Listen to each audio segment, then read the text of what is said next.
মনে করেন যে একটা গাছ, এটা মনে করেন বাংলাদেশি তাহিরপুরি, এটা মনে করেন যে ইন্ডিয়ান ফুকসাগর, আর একটা মনে করেন মিশরের জাত। এখন এইখান থেকে মনে করেন ক্রস দিবে তাহিরপুর, এই তাহিরপুর থেকে আবার ক্রস দিবে এটাতে, আবার তাহিরপুর থেকে দেবো ওইটাই ক্রস, আবার এটা থেকে এটাতে, মানে যখন তিনটাতে ক্রস দিলে মনে করেন যে 9টা হয়ে যাবে। নিউটনের যেমন সূত্র আছে এরকম 9 ভাবে ক্রস দেওয়া হয়, এবং সবগুলো হয়েছে প্যাকেট করে রাখা লাগে, যাতে অন্য কোনো ফুলের মাধ্যমে পরাগায়নে এসে ডিস্টার্ব না হয় বা চেঞ্জ না হয়ে যায়, জেনেটিক চেঞ্জ না হয়ে যায়। এই যে মনে করেন যে এবার একবার হলো ক্রস করা হলো, এই ক্রস করার পরে যদি আপনার হচ্ছে বীজটা নেন, তাহলে 1 বছর লাগিয়ে গেল না, ওই বছর ফুল ফুটে বীজ হলো, তারপরের বছর পেঁয়াজ লাগাবে, তারপরের বছর ওই পেঁয়াজ থেকে আবার ফুল আসবে, তাহলে কয় বছর হলো? 3 বছর লাগে না? তাহলে এটা দেখার জন্য লাগবে 3 বছর। ওই 3 বছর পরে যাই তার ক্রস কমপ্লিট হবে না, ওইখানে যাই দেখতে হবে যে কোনটা আসলে বাংলাদেশের আবহাওয়ায় উপযোগ হয়েছে, বাংলাদেশের আবহাওয়া কোনটা ভালো হয়েছে। এবার ওইটা মনে করেন পরীক্ষা করতে আরো 1 বছর সময় লাগবে, যে এই পুরো 1 বছর আসলে সাঙ্গে থাকে কিনা, এর হচ্ছে মশলার কেমন, এটা ঝাঁজ কেমন, এই সবগুলা পরীক্ষা করে এবং প্রত্যেকটা আলাদা আলাদা কোড দিয়ে লিখে রাখা লাগে। এখন এই 4 বছরের মাথায় যাই দেখবেন যে তখন হচ্ছে আবার মনে করেন যে প্রোডাকশন করবে, তখন পেঁয়াজ হবে, তখন আসলে সঠিকভাবে হইতেছে কিনা, ওই যেটা দেওয়ার কথা ছিল সেটা আসছে কিনা, তখন এগুলো মনে করেন বিভিন্ন জায়গায় ছড়াই রাখা লাগবে। এটা থেকে আবার মনে করেন ক্রস দিয়ে রাখা লাগবে। এই যে ক্রস দিয়ে রাখতে হয় যাতে যে ক্যারেক্টার পিতা মাতা ঠিক রাখা লাগে, এই জন্য আসলে এই যে ক্রস জাতের পেঁয়াজের বীজের দাম বেশি থাকে।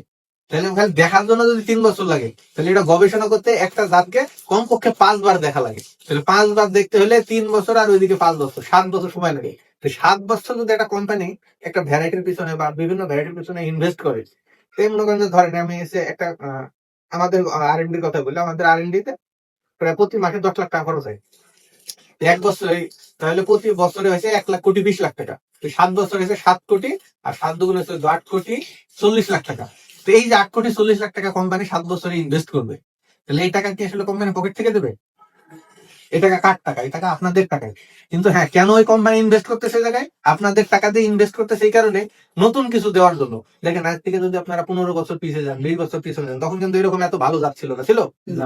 তখন মনে করেন যে তাহিজুরি লাগাইতেন, সর্বোচ্চ ফলন হতো কত? 3 মণ।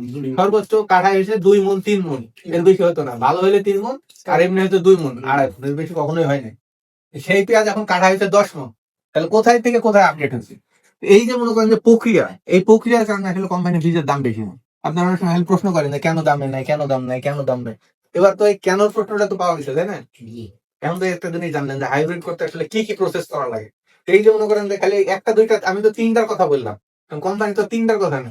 কোম্পানি ওই 1 বছর করে ওই R&D তে যাইতে, আপনারা তো হয়তো গেছেন কিনা জানি না, কেউ যদি কখনো সুযোগ থাকে, আমার একটা ভিডিও আছে, আমি ইউটিউবে দিয়ে রেখে, মনে করেন 150-200 এরকম মনে করেন ক্রসে নিউটনের সূত্রের মতো ওই 1 বছর 2 বছর পরে 150-200 লাইন হয়ে যায়। যখন এই 150-200 লাইন হয়ে যায়, তখন ওই লাইন এসে মেনটেন করাই কঠিন, এবং প্রত্যেকটা লাইন আলাদা আলাদা জাত হয়, আলাদা আলাদা ক্যারেক্টার হয়, আর ওইটার ভিতর থেকে সিলেক্ট করা হয়। আমরা এই বছর প্রায় 3টা 4টা ভ্যারাইটি দিছি হাইব্রিড সেগমেন্টের মাঠে, এটা বিক্রি করি নাই, খালি ট্রায়াল দিতেছি দেখেন কোন কোন জায়গায় ভালো হয়। তার মধ্যে আমাদের এসে 2টা ভ্যারাইটি মোটামুটি হয়েছে এই বাংলাদেশের আবহাওয়ার প্রেক্ষাপটে একই মোটামুটি একটা পর্যায়ে। কারণ এই দুইটা কি এখনই মার্কেট কোম্পানি দিতে পারবে না, আরো 1 বছর সময় লাগে। সেই জন্য মনে করেন যে বিভিন্ন সময়ের প্রেক্ষার কারণে প্রত্যেকটা বীজের আসলে দাম বেশি পড়ে যায় হাইব্রিডে। তা নাহলে দেশাল বীজ মনে করেন যে একই জিনিস, আপনার লাউ দেশি কুমড়ার কথাই আসে, এটা লাউয়ের বীজ দেশি লাউয়ের মনে করেন যে 50 গ্রাম বীজের দাম কয় টাকা হতে পারে? সর্বোচ্চ নয় 50 টাকা হতে পারে। আবার মনে করেন যে বিদেশি ওই 50 গ্রাম লাউয়ের দাম বা হাইব্রিড লাউয়ের দাম পড়ে যায় কত? মনে করেন 500 টাকা। তাহলে কোথায় 50 টাকা, কোথায় 500 টাকা, মনে করেন 450 টাকা আপ ডাউন হয়ে যায়। কেন হয় না? এই কারণে। এবং ফলনেও তো অনেক আপডেট হয়, অনেক সময় ফলনে দেখাচ্ছে হালকা কিছু তফাৎ। আপনারা যেটা বলেন যে আমাদের হাতে রাখলে ভাই ভালো হয়। আচ্ছা, হাতে রাখলে একটা প্রবলেম হয়, আপনারা জানেন কিনা জানেন, ক্রস হওয়ার পরে আপনি যখন এসে হাত দিয়ে করবেন, আপনারা নিজেরা বাড়িতে যেগুলো করেন, ওইটার ভিতরে ছোট বড় হয় না?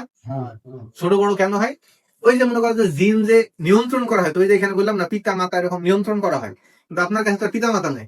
আপনি জাস্ট খালি ওর যে জেনেটিক্যাল বৈশিষ্ট্য থাকে, যেমন হচ্ছে আপনার বাচ্চা হলো, বাচ্চা হওয়ার সময় দেখা যায় দাদার মতো চেহারা হয়েছে, বাবার মতো না হয়। কেন হয়? ওই যে জিনগত বৈশিষ্ট্যের কারণে। তো ওইটারও কিছু জিনগত এরকম বৈশিষ্ট্য আছে। দেখা যাচ্ছে ওই মাদার ক্যারেক্টার, দেখা যাচ্ছে ওইখানে মনে করেন যে কোনটা সাদা হতে পারে, কোনটা লম্বা হতে পারে। কারণ হচ্ছে পেঁয়াজে যে মনে করেন যে এই যে এই শেপটা, আমাদের তাহিরপুরে তো আরো চাপা। ফরিদপুরে একটা জাত ছিল, আপনারা ফলো করতেন কিনা? ফরিদপুরে জাতটা হচ্ছে কলসি শেপ বলা হয়, এই যে এটা উঁচা করা। ওই ফরিদপুরে জাতের সাথে যদি ক্রস না দেয়, এটা কখনোই উঁচা হবে না। আবার হচ্ছে আর একটা ইন্ডিয়ান একটা জাত আছে, অনেক সময় আপনারা বলেন যে লম্বা একটা পেঁয়াজ হয় না, হয় না? একটু লম্বা আকারে এরকম কলসির মতো, ওইটা কেন হয় না? ওইটা এর ভিতরে মনে করেন অনেক সময় দেখা যায় 2-1 টাকা হয়, হওয়ার পিছনে কারণ হলো ওই যে ক্রস দিয়ে রাখে, ক্রস দিয়ে রাখার কারণে ওই বৈশিষ্ট্য হঠাৎ মানে প্রকাশ পায়। এই জন্য মনে করেন যে ক্রস জাতের ভিতরে এটা 20% এর ভিতরে মনে করেন যে কিছু মনে করেন যে ওই 3 ধরনের জাত হয়ে থাকবে, যেগুলো ক্রস জাত কোম্পানি, সেগুলোর ভিতরে 3 ধরনের ক্যারেক্টার প্রকাশ হবে। মাদার ক্যারেক্টার বলেন, যেটা বলে 3টা লাইন, এ লাইন, বি লাইন, আর লাইন সায়েন্সের ভাষায়। তো এই 3টা লাইনেরই ওই জেনেটিক্যাল বৈশিষ্ট্য প্রকাশ করবে, তার কারণে ওই 3 ধরনের পেঁয়াজ একটা ক্রস জাতের মধ্যে দেখতে পাবেন। যদি না দেখতে পান তাহলে বুঝবেন যে এটা ক্রস না, এটা সরাসরি মোটামুটি করা হয়েছে। ওই যে এটা বলে সিলেকশন ভ্যারাইটি। ভ্যারাইটির অনেকগুলো ধাপ আছে। যাক আমরা ভ্যারাইটি নিয়ে কথা বলবো না। আমাদের এই কোম্পানি হচ্ছে সাধারণত 3টা জাত আছে। আমাদের হাইব্রিড আসতেছে আমার স্টেম, আমার সুপার এবং আমার কিং স্টার। তো আপনারা অনেক সময় ঘরে সংরক্ষণ উপযোগী সব থেকে আমার সংরক্ষণের জন্য এমাস কিং হলো বেটার, তারপরে এমাস 10 হলো বেটার, আর এমাস সুপার এটা হচ্ছে আমাদের নতুন একটা ভ্যারাইটি। আমরা হচ্ছে এই বছরে জাস্ট দিছি। এটাও মনে করেন যে একটা সুন্দর আমাদের নিজস্ব একটা মাদার ক্যারেক্টার একটা জাত। আগামী বছর ইনশাল্লাহ আপনারা হয়তো আমরা দিতে পারবো। আমি অলরেডি হচ্ছে আমার হচ্ছে 42 কেজি আমি একটা বাজেট দিয়ে রাখছি। হয়তো 42 কেজি পাইলে হয়তো আপনার এখানে যদি 2-4 কেজি পাবি আমি ইনশাল্লাহ দেবো। তো আপনারা ট্রাই করে দেখবেন, জিনিসটা অনেক সুন্দর। ওইটা হচ্ছে একটু এই যে পাশে যে কালার দেখছেন তামাটে কালার, একটু মানে একটু লালচে লালচে একটা ভাব, মানে এরকম একটা কালার আসবে। অনেক সুন্দর পেঁয়াজটা, তা আগামীতে আমরা দেখবো। আর আপনাদের একটু অনুরোধ করবো যে আমাদের এই কোম্পানি আমার সিডান এগ্রো লিমিটেড, এই কোম্পানির আমাদের এমাস 10 আগামীতে আপনারা যার মনে করেন 10 পাখি করেন, 2 পাখি করেন, 5 পাখি করেন বা বিঘা হিসাবে করেন, 10 জনা করলে আমার দেখা যায় আমার প্রয়োজনে আপনি 10 কেজি বীজ ছাড়ালে আমাদের 1 কেজি ছাড়ানো। কারণ আপনি যদি যুগের সাথে আপডেট কম রাখেন, দাম কমে আমাদের দেখে বললাম হয়তো দামের দিকে একটু কম রাখলে আমাদের এখানে চলবে। আমরা যখন ভিতরেই রাখবো ইনশাআল্লাহ। কারণ এই বছরে তো পেঁয়াজের দাম কম, এটা যদি পেঁয়াজের দাম আশা করি বাড়বে। কি কারণে বাড়বে? ওই যে আমাদের কিছু জাত হয়েছে, আমরা বিদেশ থেকে যে জাতগুলো আমরা ব্যবহার করছি এটা ঘরে সংরক্ষণ উপযোগী না। এতদিন মোটামুটি মনে করেন 50% পচে গেছে, আরো 50% আর 2-1 মাসের মধ্যে পচে যাবে। তো ওই পেঁয়াজটা যখন ঘাটতি পড়বে তখন আপনি পেঁয়াজ পাবেন কোথায়? আপনার পেঁয়াজই তখন হচ্ছে আবার বাজারে বিক্রি করা লাগবে, তখন আপনার পেঁয়াজ অটোমেটিক্যালি দাম বাড়বে। একটা কথা আছে না, যে বছরে সস্তা হয় পরে সেই বছরে কৃষকরা পরে পস্তায়। প্রথমে সস্তা হইলে পরে কৃষকরা পস্তায়। কেন পস্তায়? কৃষকরা মনে করে যে সস্তা এবং তাড়াতাড়ি না বেচলে আমরা মনে মরে যাবো। পরে যাই দেখবেন যে ওই যায় না বেচলে তো লাভ হতো। তখন আপনারা তো হয়েছে যারা হয়েছে পুরান মানুষ, তারা কিন্তু এই জিনিসটা ফলো করছেন কিনা জানি না। মুরব্বী যারা নিয়ে একটু আলোচনা করি, অনেক সময় আপনারা কোম্পানি ভালো কোনটা বুঝতে পারেন না। কোম্পানি কাছে 2টা ক্যাটাগরি বিভক্ত করা হয়েছে। একটা হলো মাদার কোম্পানি, আর একটা হলো এমনি ইম্পোর্ট করে বিক্রি করে। বুঝছেন কিনা? কেউ ইম্পোর্ট করে বিক্রি করে মানে হোলসেল করে, আর একটা হলো মাদার ক্যারেক্টার যে তৈরি করে। তো মাদার ক্যারেক্টার কোন কোম্পানি গুলা? যেই কোম্পানির প্যাকেটে লেখা থাকবে বা কোম্পানির এটা লেখা থাকবে যে গবেষণা ভিত্তিক বীজ প্রতিষ্ঠান, এটা হলো মাদার কোম্পানি। লাল তীরে দেখবেন যে লেখা আছে, জাস্ট উদাহরণস্বরূপ দেখাইতেছি। লাল তীরে আপনি এই যে ব্যানার নিচে লেখা থাকবেন, দেখবেন যে R&D অথবা গবেষণা ভিত্তিক বীজ প্রতিষ্ঠান। R&D অর্থাৎ রিসার্চ অ্যান্ড ডেভেলপমেন্ট সেন্টার। তো এই যে মনে করেন যে যাদের হচ্ছে গবেষণা করে, তাদের প্রত্যেকটা জাতের আলাদা ক্যারেক্টার থাকে, মানে ওরা নিজেরা তৈরি করে। আর যারা মনে করেন যে R&D না, ওরা খালি বীজ কিনে বাইরের একজনের কাছ থেকে কিনে বিক্রি করে, ওদের কখনো R&D লেখা থাকবে না, মানে এই লেখাটা থাকবে না। যেগুলো একমাত্র বাংলাদেশে হাতে গোনা কয়েকটা কোম্পানি যারা বলতে পারবে যে হলপ করে এটা আমার নিজস্ব জাত, তাহলে তাদের এই লেখাটা থাকা লাগবে। তাছাড়া কেউ বলতে পারবে না এটা আমার নিজস্ব জাত।